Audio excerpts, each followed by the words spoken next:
On this day, the Sunday that falls in the octave of prayer for Christian unity, many memories return, including that of my first sermon, because I was ordained on the 25th of January to the diaconate, and that opened the door to preaching. But it was something that actually meant far more in the context of someone who was coming from precisely the Protestant background. I remember when a friend of mine preached his first sermon as a Baptist. It was a very big occasion socially. The first sermon in the Baptist background was a very central moment in his life, and one would be judged by one's capacity to preach well. In Wales, there's still that expectation that the sermon be able to hold the attention of the whole congregation, and therefore all the stops are pulled out. Also, the language used was high and dignified. Only the best was used in the pulpit.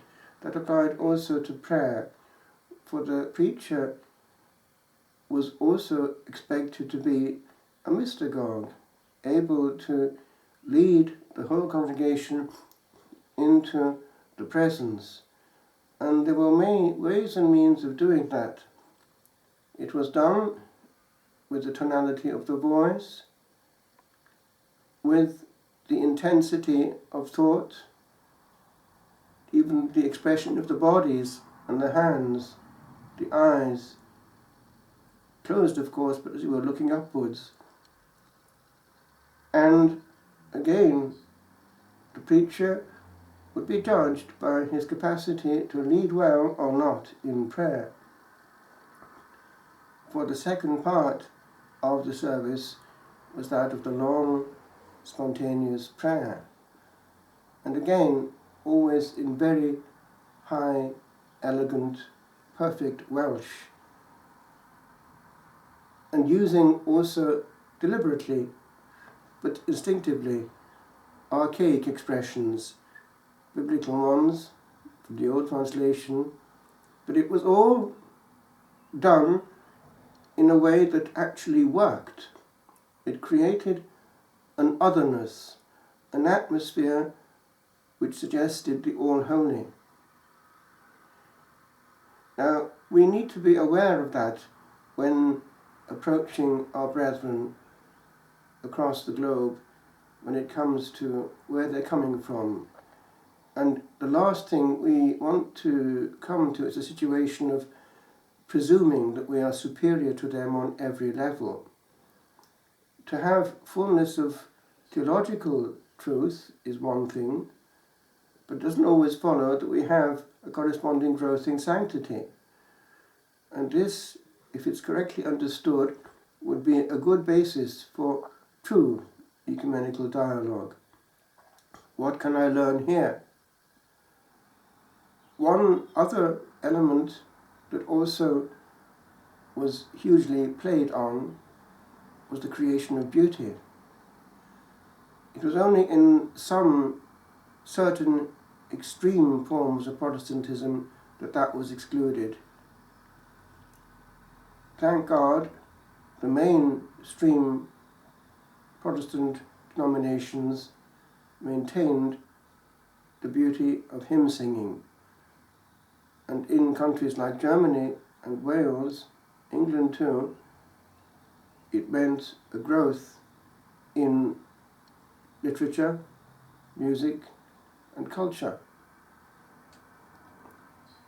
Now, it's something also that we need to look at because, again, we are sometimes too sure of ourselves when we come to ecumenical dialogue, as though we knew it all with regard to, for instance, the aesthetic. There is a certain dignity about their approach. to God, into the house of God. Now, we think that we can get to the same just by having the props, as though they did it all for us. It's true, ex opere operato, we have the true sacraments. They work.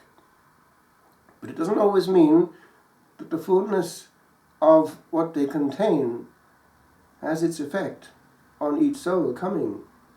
And indeed, abuse of that explosion of grace can lead to hardness of heart. And that can lead then to a situation where actually we are, as it were, coming to praise God, to worship Him, but not under His domain. We are no longer listening to His will, indicated by the will of the Church in the rubrics. We are doing our own thing. We are having a good time.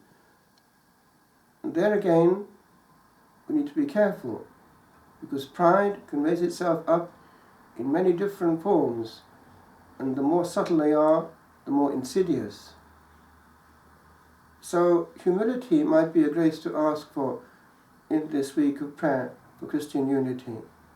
What can I learn from these my brethren?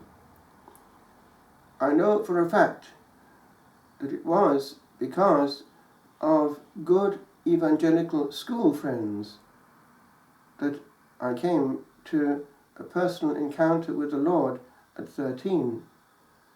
And that was life-changing. In fact, the date is written on the Bible I had. This is the evidence. It was the 23rd of March 1967 that I gave myself to the Lord, and everything flowed from there, asking for baptism eventually, and also giving my life to the Lord in the realm of vocation. It would have meant going to the Baptist ministry, but because of the new interest in faith, it meant reading a lot, and that included, as it happens, Catholic literature, which got me thinking in an unexpected way. And therefore, that point there of the encounter with the Lord at 13 in a personal way was responsible also eventually for ordination and the monastic call. So we must therefore realize there's as it were, a correspondence in the work of the Spirit right across the board. It's the same Spirit at work, and it's not one against the other at all. It's all a homeward-bound movement, a thrust towards getting to heaven for which we are orientated. And that is something also that we perhaps could learn from our brethren, this thirst for souls. In today's very gospel, it does talk about fishers of men. And the calling of these fishermen is something that was seen as also parallel to the call to become a Christian. That one, if one is called to love Christ, is called to bring others to Christ. One cannot just be a Christian for oneself. And in the last resort, it's getting home to heaven that counts. This interior fighting, of which actually St. Paul speaks in the second reading today, factions, is wasted energy. Christ is the centre of our attention, and in that there is a certain unity already. In our shared baptism, we are in the same Christ, and Christians actually have far more binding them together than separate them. So let us claim what is there and follow it out in our attitude to our brethren. Let us be factors of healing in our short innings on earth, and not of further division. The devil is a divider by his very nature, diavolos, the one who gets in between. The Holy Spirit is a spirit of concord and not discord. I conclude. The thirst with which, as Protestants, we would go into church and bend the head slightly, bow the head in prayer, asking for a word at the beginning of each service, or something which is an old tradition, and also the praying that the preacher would be anointed, that he would have a word for the assembly, for each soul there. There was therefore that receptive mode on the part of the people, and because of that thirst, a word went a long way. A word on a Sunday would nourish for the week. We need that quality of preaching in our time. The people need to hear the truth, well proclaimed, memorably proclaimed, applied unto them. And the word has to be broken open. Every layer of the word needs to be explored. The word. So, all leads to the one full truth. But nevertheless, let us be aware that perhaps a little humility would lend us a great service in this week, recognizing what actually is already there in the house of God.